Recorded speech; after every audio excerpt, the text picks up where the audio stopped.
Moving on, a new space race is unfolding, and this time the prize is not just landing on the moon, but living there permanently.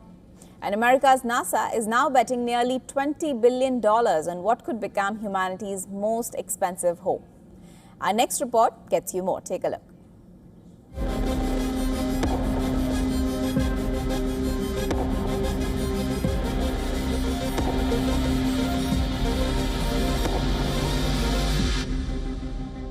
We are going back to moon, and this permanently.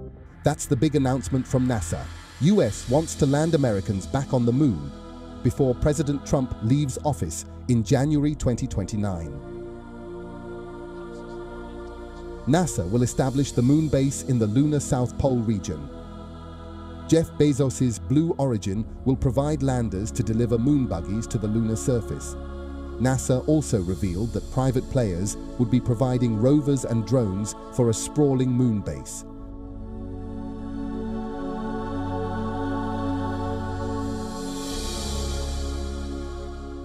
Now, Moonbase 1 will be the first privately funded lunar lander mission in history.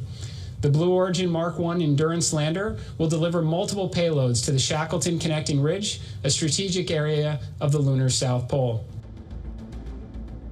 This is no longer science fiction. NASA has officially begun the early stages of building a long-term human presence on the moon under its Artemis program.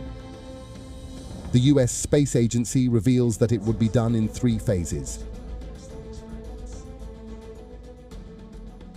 In the phase, NASA tests robots, landers, and technology near the moon's South Pole before long human missions.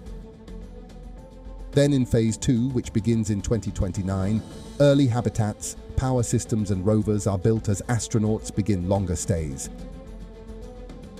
And in the final phase from 2032 onward, NASA aims for a permanent human presence with regular missions and expanded lunar bases. Moonbase will be home base for our Artemis crews and will encompass long-duration stays, expanded robotic and human capabilities, and an enduring presence on the lunar surface.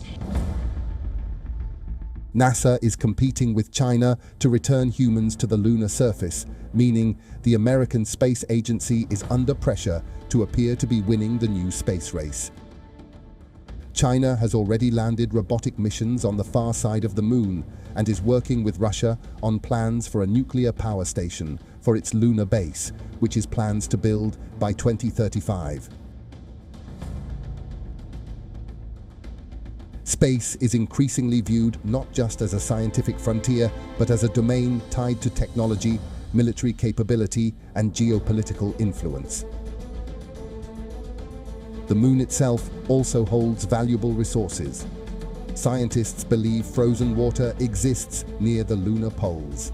That water could eventually be turned into drinking supplies, oxygen, or even rocket fuel for deeper space missions. Washington and Beijing are drawing lines in the lunar dust, and the second space age has officially begun.